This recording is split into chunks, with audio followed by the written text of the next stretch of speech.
Okay, we're back with another episode of Unqualified.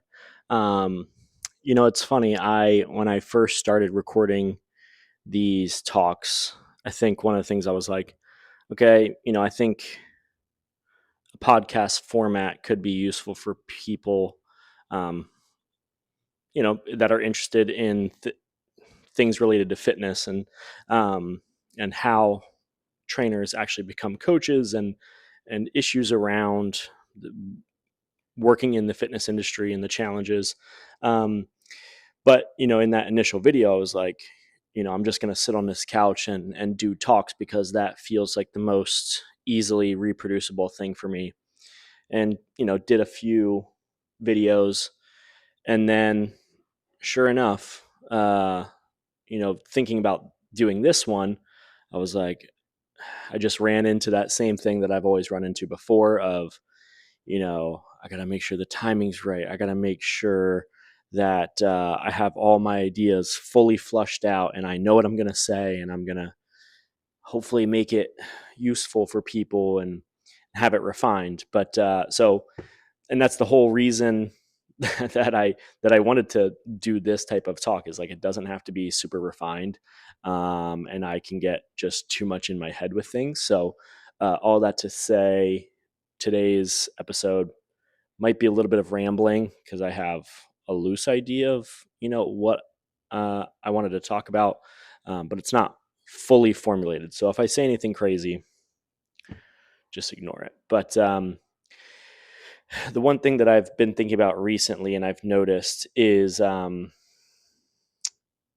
it comes to fitness professionals, how much someone's ego plays a role in how they train people, how they view themselves, uh, yeah, and how their mindset about themselves can sometimes make or break them in the industry.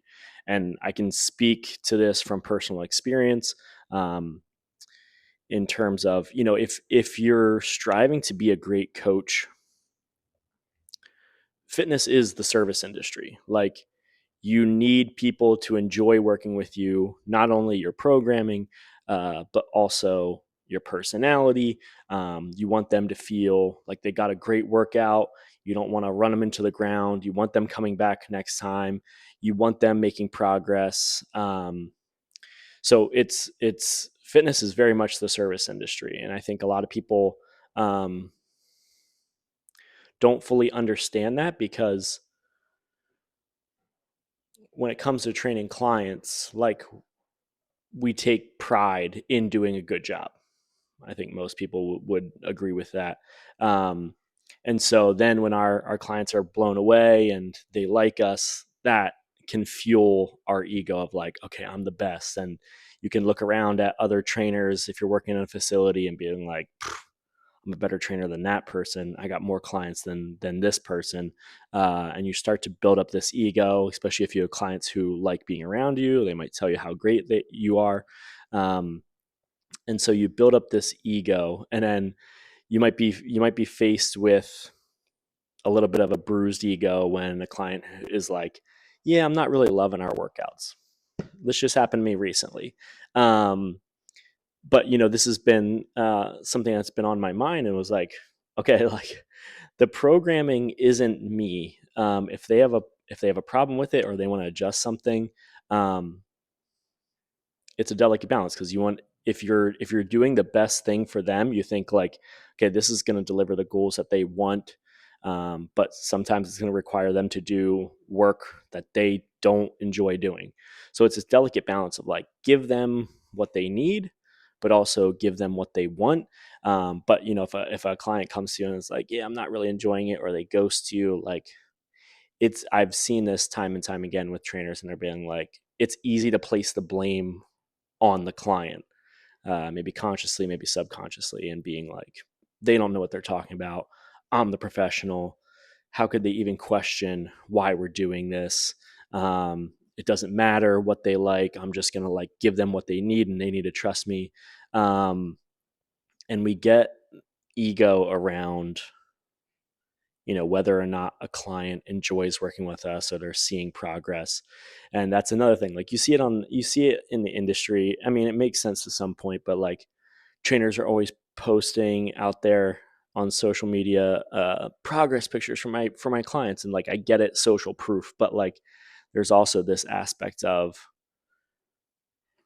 people's progress goes beyond you. You are just a small piece in their process, especially if you're only seeing them 2 3 maybe 4 hours a week. Like you are a small piece in that process.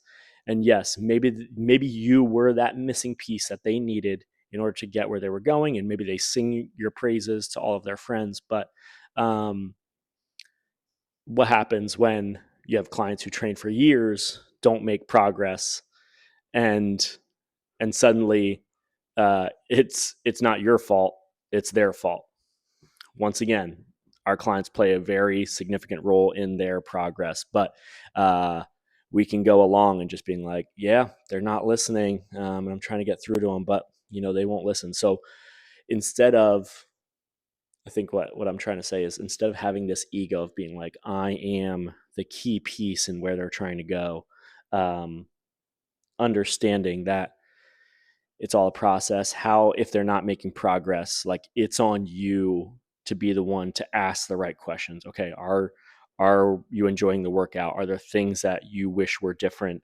Um, how's nutrition? How's sleep? How's stress? And most trainers um, don't necessarily have the knowledge or maybe the coaching ability on that recovery side. Maybe they're hardcore programming and they're great in within the facility, but then they can't coach a habit outside of the facility, and they're just like, oh yeah, um, eat lots of fiber and eat protein, and you'll make progress, and if you don't, well, that's your fault. It's like true, but also it's your responsibility to help them understand where there's gaps, where there's blind spots that they don't even understand. Oh, this is an issue for me. That's the true art of coaching, is pointing them in directions or pointing them towards things that hold them back that they maybe have never even considered. The other thing I think is interesting too, and I see this a lot.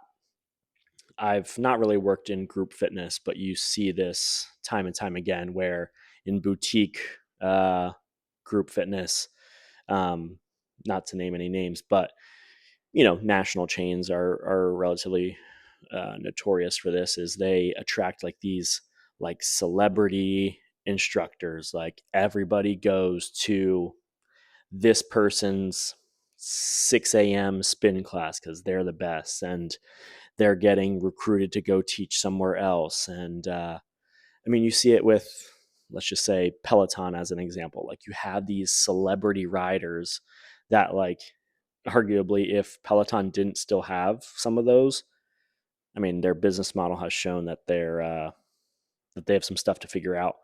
But yeah, you have these like celebrity figures. They walk around the city, especially if you live in a place like Philadelphia, where you see people who are coming to your classes. They have big social media followings. Like you get paid based on if you sell out a class or not. And then like these instructors, they all know each other. They're comparing themselves against each other. They're like, oh, this person didn't sell out, but I am, so I'm a better instructor. This person doesn't correct form. I'm like, maybe I don't sell out classes, but at least I'm like strict on form. All of it comes back to ego and being like, what does it matter what another instructor is doing at a studio? Um, Once again, it's a delicate balance. Like, are you doing the work for you because you find it meaningful, um, and you really actually care about changing someone's life? Or do you get so wrapped up in what people think of you, and that like becomes your identity, and you're like, okay, I got to be the best trainer? And once again, I can speak for this personally myself, in that like I've found there are specific clients where I get increased levels of performance anxiety. Like if a client comes in, I know they have high expectations, they work hard. I've found that I actually get anxious like prior to those sessions.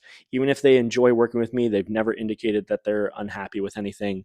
I can consciously understand that they have high expectations, and maybe me being prone to anxiety in some degree makes me have that, like, okay, if I don't deliver like a perfect session, like, is this the last one?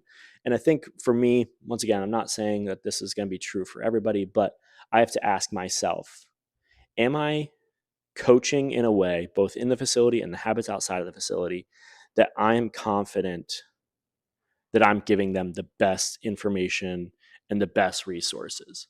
Um, and if I'm not, that's my responsibility to change. If they're not making progress, um, okay, let's experiment with something else, with something else. Maybe it's less ideal, like maybe a client is doing the cold plunge 5 days a week because they read about cold shock proteins, but like maybe they're also a high stress client and they work in a stressful job, they have family stress. It's like, okay, let's experiment with something else. Let's take a couple weeks, no cold plunge. Let's replace it with something else. Maybe you can get out into nature. Maybe you can journal. Maybe you can meditate. Um, how can you understand that it's your responsibility to find what works for them, both, like I said, in the facility and outside the facility, and not having it attached to like, I'm the one who found the answer and delivered the results to them, because it's so easy to fall into. And once again, you can fall into this celebrity, like, I'm known around here. And I think it's toxic in a lot of ways. And the funny thing is, I never I never noticed this until a few weeks ago. Because I've always been a person who was like, no, I don't have an ego. I have no ego. The ironic thing is, if you're a person who's saying, I have no ego, uh, that typically is an indicator that you have a significant ego and you just haven't evaluated it yet. And I've run into several people in the fitness industry who might have been the worst offenders. They were like, I have no ego. We all have an ego. We all care about what other people think about us. We all, in some aspect, strive for affirmation and approval. And especially when it comes to clients who are paying our bills, like they are paying us for that 30 minutes, that 60 minutes. um and like, I have no ego. I think what ego is all relative, because people will see someone else who's very prideful and braggadocio and be like, oh, that's ego. And so they can always picture someone who's worse than them and being like, okay, that's what that's what an egotistical person looks like. But then they're like, I'm not like that, so therefore I don't have ego. But it's much more complex than that. And understanding, like, I think there's a lot of value. I forget what the law is in in theory. In philosophy, it's like, the more desperate you become for an outcome, the less likely that outcome is to actually take place.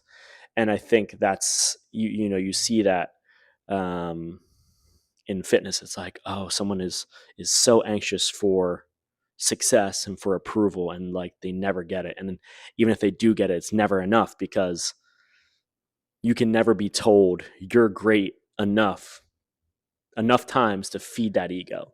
And so I think that's just something that's been on my mind in terms of the fitness industry, both on the personal training aspect, but also you see it, particularly prevalent in group fitness as well. And so, what's the answer? Um, I don't know. I've been really uh, glued to Rick Rubin stuff, music producer. Um, Obviously, a completely different industry, but I think he has a lot of good things to say about creating things like a podcast or a book or music. In that, the one thing that he says is the audience comes last. First is focus on things that you find meaningful. That's number one. Like, what are the things that you find meaningful, that you want to, maybe you have a unique perspective on it, because everyone has a unique perspective on something. You have a unique place in this world, and everyone has a unique perspective on something. So you have something unique to offer the world. Find what that is. Two, um, produce something that like you think is good. And that could be anything. I don't think this podcast is very aesthetically pleasing, but like, I think about when I watch my favorite TV shows, Seinfeld, The Office. My favorite seasons are those first seasons where like the video quality is terrible, it's grainy. They haven't figured out like the pauses. There's just like ambient noise. There's weird like camera cuts.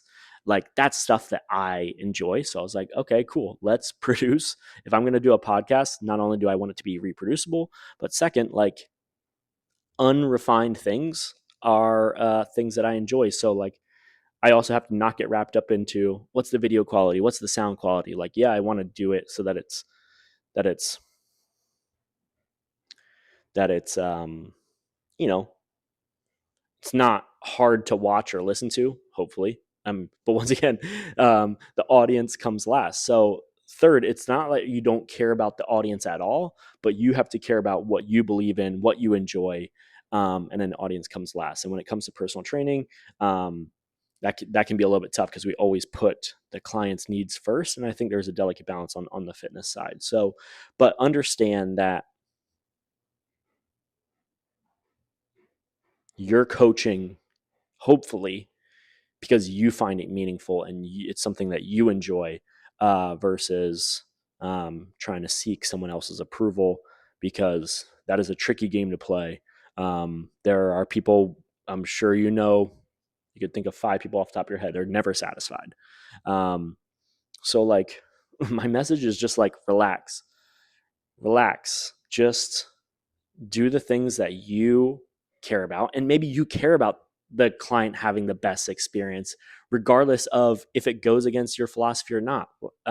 Now, the art of coaching is telling them why you're doing these things. And maybe you can sway them to like keep listening to this idea of like, these are the things that you need. These are the things that you want. We're going to give you some of both. But yeah, so like, just relax, stop doing it for the affirmation and validation of other people. Do it because you enjoy it. And there's something to be said about if you're comfortable, you enjoy it, it's authentic to you, you're going to find the audience that vibes with it and agrees with it. So that is that's all I wanted to say. Just talking about ego in the fitness industry, and just go on social media and you'll see crazy. It's just clothes off, pictures of butts, abs, biceps, chest. Like, once again, I get it. Like, market the way that works for you, but also understand uh, where it can go off the rails and where it can be harmful to your own mental health. And I think we see it in the fitness industry a ton. Like, you see so many trainers, they'll work in the fitness industry for a little while and then they'll go get a real job. They'll go get a corporate job. Nothing against that. Great. If that's what you want to do, awesome. But understand that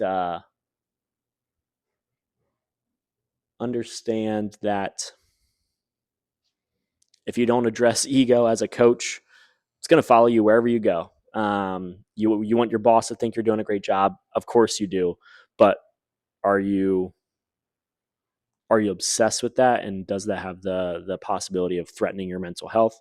I think that's something that's really worth exploring and seeing, like, okay, how can I release this? I can't control what other people think. I can never control the outcome of things, but how can I do my best job so that I'm living authentically in line with what I care about, what I believe is meaningful, and what I ultimately want to put out into the world? So that's today's episode. Thanks so much. Have a good one.